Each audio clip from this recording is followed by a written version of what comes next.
जल पृथ्वी अग्नि वायु आकाश, 5 तत्व और 3 गुण, इनमें अपने प्रकाश को, सूरज के प्रकाश को इसमें उलझा दिया। और जब उलझ गया उसमें, तो अब इंद्रियां अपना अपना रस इसके प्रकाश के क्षण क्षण देती है। अब साधना में ये होता है, सूरज तत्व की साधना में, कि ये सहज योग, सरल योग, इसमें सिर्फ निगरानी मन, बुद्धि और चित्त। जब हम दरवाजे पर बैठे तो मन, बुद्धि, चित्त को लेकर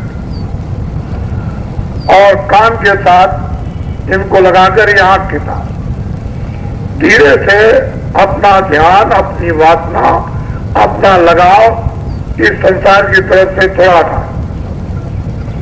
जैसे ही मन, बुद्धि, चित्त इधर से हटेगा और लगेगा कान के साथ, आंखों के साथ, तो प्रकाश जो है उन कमलों में से जो जकड़न थी वो ढीली हो जाएगी, ढीला सा पड़ जाएगा। जब ढीला पड़ेगा तो सहज में उनमें से प्रकाश दिखेगा, नहीं तो तनाव पैदा रहेगा, वासना रहेगी, मन की, बुद्धि की, चित्त की, इंद्रियों के द्वारा बाहर की तरफ में, तो तनाव रहेगा। और उधर से इनको हटाया दरवाजों से तो इंद्रियां अपने आप ढीली हो जाएगी। देखने सुनने का काम इनका, खाने का, स्पर्श करने का, ये ढीला हो जाएगा। तो सूरज का प्रकाश उन कमलों से धीरे से वो सिमटेगा, और सिमटा होगा तो गुदा चक्र से, इंद्रिय द्वार से, नाभि कमल से, हृदय से, कंठ से, और तीसरे तिल में सूरज स्वयं मौजूद है। जब वो अपने प्रकाश को समेट करके ले आएगी तो यहाँ आकर के एक छोटा सा आकाश है अंदर में, बाहर की आंखों से नहीं दिखाई देगा, अंदर की आंख से देखा, उसको कहते हैं चिदा आकाश। चिदा आकाश कहते हैं, एक छोटा सा आकाश है, ये अंदर में आंख के दिव्य आंख के सामने एक चिदा आकाश। तो जब सूरज का प्रकाश सिमटेगा तो सिमट करके एक समूह बना लेगा, एकत्रित हो जाएगा। जब एकत्रित होगा तो आंख जब एकाग्र होगी, एक जगह उस अंधेरे में अपनी दृष्टि को जब रोका जाएगा तो वहां पर ये प्रकाश क्या करेगा, सीधा एक फोकस बन जाएगा। छोटा बने, बड़ा बने, दिल के बराबर बन जाए, इसके और बड़ा बन जाए, चने के बराबर बन जाए, फिर इसके बाद और भी बड़ा बन जाए। तो जब फोकस बन जाएगा तो उसको, दृष्टि को अपने प्रकाश का एक आधार मिल जाएगा। जब अपने प्रकाश का एक आधार मिलेगा तो ऐसा मालूम होता है कि अपने में से सामने सूरज की तरह किरणें जा रही, बराबर दिखाई देती है। अपनी किरणें उसको दिखाई देती है, अपने ही को, उस दृष्टि को दिखाई देती है कि किरणें पड़ रही, ऊपर से भी जा रही, बगल से भी जा रही, सबसे भी, और सामने फोकस बन रहा सामने। तो जब सामने फोकस बनेगा तो उस पर दृष्टि रुकेगी, दृष्टि एकाग्र होगी, उसका एक आधार बन जाएगा दृष्टि के टिकने का, रुकने का, के एकाग्र करने का। जब वो दृष्टि आधार बन जाएगा, दृष्टि के रुकने का, और दृष्टि उसको जब देखने लगेगी, उसको देखेगी, देख करके वो चिता आकाश धीरे धीरे धीरे धीरे उसी के ऊपर में वो फिर अपने को सफाई करेगी, उसकी गंदगी जितनी भी धीरे धीरे धीरे धीरे उतारेगी। तो ये पता चलता है कि पहले वो छोटा था, फिर धीरे धीरे बड़ा हुआ तो गंदगी उतरने लगी, धीरे धीरे गंदगी उतरेगी। फिर उस गंदगी में ये मालूम होगा कि बादलों की तरह से बादल आ रहे, जा रहे, बादल आ रहे, जा रहे, बादल जोर के बादल आए और फिर जा रहे, सफेद भी बादल आए और बहुत काले भी आए। काले से बादल से दृष्टि बंद हो जाएगी, और जब सफेद आएंगे तो ये मालूम होगा कि नहीं सफेद है और उनके पीछे कोई चीज छुपी हुई है, उन बादलों के पीछे। तो धीरे धीरे धीरे धीरे धीरे धीरे बादल इतने सूक्ष्म हो जाएंगे कि वो ऐसे चलते फिरते उड़ते ऐसे दिखाई देंगे, जा रहे आ रहे जा रहे आ रहे जा रहे आ रहे। जब बादलों का वो समूह जब है छिन्न भिन्न होगा, इस तरह से हटेगा उधर से न काले और न ये, जब हटेगा तो सामने एक चीज खिली हुई, उसको कहते हैं दर्पण। उस चिदाकाश में चरण कमल, जब वो चिदाकाश में वो दर्पण और चरण कमल जो खिले हुए वो न हिलते न डूलते, वो इस तरह से मालूम हो जाए जैसे कोई थपटी है, बस ऐसे बिल्कुल एकदम से कोई चीज जड़ी हुई है, किसी चीज में जड़ करके रखी है जो इधर उधर कुछ नहीं होती है। कोई अंगूठी में जैसे जड़ दिया, एक आकाश में ये जड़े हुए मालूम होते हैं। अब उनके ऊपर में अपनी दृष्टि को जमाने से ये मालूम होता है कि सीधा बन गया, दर्पण हो गया। ऐसे उसमें देखा तो उसमें अपना चेहरा दिखाई देता। तो जो वास्तविक जो सूरत का चेतन जो अर्वचनीय है, जो लिखने में नहीं आता, उस दर्पण में सूरत का वास्तविक रूप दिखाई देता है, अपने रूप का। जब वो उस दर्पण में अपना रूप सूरत देखती है, तब ये समझती है कि न तो ये जल है, न अग्नि है, न वायु है, न आकाश है, न ये पृथ्वी है, कोई चीज नहीं है। इतना वो चेतन और इतना सुंदर वो स्वरूप है सूरत का चमकदार कि उसकी कोई महिमा नहीं। जब वो सूरत को अपना रूप मालूम होगा तभी तो आगे कुछ जान सके और बता सके कि कुछ पहचान सके। तो जब तक इस सूरत को अपने रूप का होश नहीं होता, अपने रूप को नहीं पहचानती, उसी को ज्ञानियों ने आत्मदर्शन,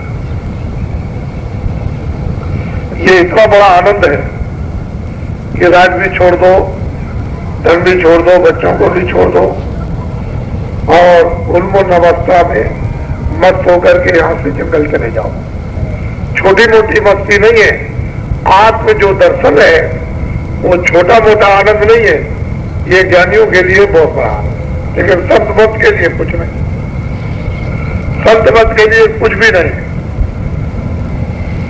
इसकी कोई महिमा नहीं। संत मत में इसकी कोई भी महिमा नहीं है, लेकिन जिनको राज रास्ता नहीं मालूम, आगे का भेद नहीं मालूम, उनके लिए सब कुछ है। और छोड़ के चले गए लोग, निकल गए बाहर, फकीर बन गए, साधु बन गए, सन्यासी बन गए, उसी को आत्म। और ये सबसे प्रारंभिक सीढ़ी है आत्मदर्शन की। इन्हीं चरण कमलों पर जब दृष्टि जमाई जाएगी, एकाग्र की जाएगी, एक टक होकर के इसमें देखा जाएगा तो फट जाएगा। इसमें सुराख है, इतना बारीक सुराख है कि सुई के लाखों, सुई के क्षेत्र के लाखों छेद कर दिए जाए, उससे भी छोटा सुराख है और उसमें होकर के जाना। ये इतना झीना, इतना बारीक दरवाजा और रास्ता है कि इसमें कोई घुस नहीं सकेगा। इसमें संत ही ये जीवों को प्रवेश कराते हैं और किसी की ताकत है ही नहीं इस सुराग के अंदर। और इस सुराग को इतना बड़ा कर देते हैं, उसके लिए उन्होंने वर्णन किया कि हाथी और घोड़े एक साथ इसमें से चले जाते, इतना ये बारीक है। लेकिन अब यह है कि न जानने के कारण तो कुछ नहीं करेगा, और जो जानते हैं उसको इस तरह से साधना दृष्टि से कराएंगे कि वो इतना दरवाजा लगा हुआ, जब टूटेगा तो घोर शोर भय भारी, इतना घोर और शोर होता है जैसे मालूम होता है कि शरीर में जो जान थी वो जान चली गई। इतना शब्दों का उस आवाज का घोर और शोर, वो जिसको होता है उसको पता चलता है, बगल वाले को तो कुछ मालूम। ये बर्दाश्त, ये ताकत, ये शक्ति वो संत उस प्रेमी को, सेवक को, जिज्ञासु को, उस वजनानंदी को, ध्यानकारी को, उसको ये देते हैं। नहीं वैसे तो बर्दाश्त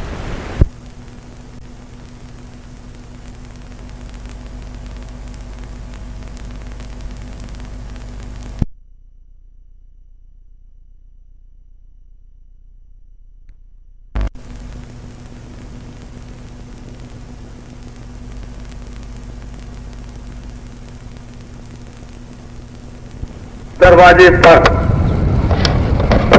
इसको खोदेंगे तो ये प्रारंभिक उसकी अवस्था है। और फिर इस अवस्था में जब इसको ताकत मिलेगी तो मन, बुद्धि और चित्त, इंद्रियां, इनके ऊपर में इसमें क्या होगा? सुधा विष्णु भर, सुधा विष्णु वही दो दल माही और जिये भाव कब निष्कर माही। काम, क्रोध, लोभ, मोह, अहंकार, ये इंद्रिया, मन, बुद्धि, चित्त जो बड़ी भाग दौड़ करते थे, इसमें ये सुधा अमृत की वृष्टि होती है और ये सब के सब मूर्छित हो जाते हैं, बेहोश हो जाते हैं। ऐसा इनको साख लगता है कि इनका होश भाव जो इधर भाग दौड़ रस लेने का है ये खत्म होता है। तो असल में चीज थी अंदर जाने की कि अमृत कहां पर बरसता है, कौन सा दो दल कमल कहां पर है, किस तरह से दो दल कमल में अमृत बरसेगा और किस तरह से कभी भालू ये सब मूर्छित हो जाएंगे, ये कैसे मालूम किया? ये कोई ऊपर गिरा मारते तो लोगों ने अंदर देखा, अंदर गए थे, अंदर देखा था, लेकिन लोगों ने वहां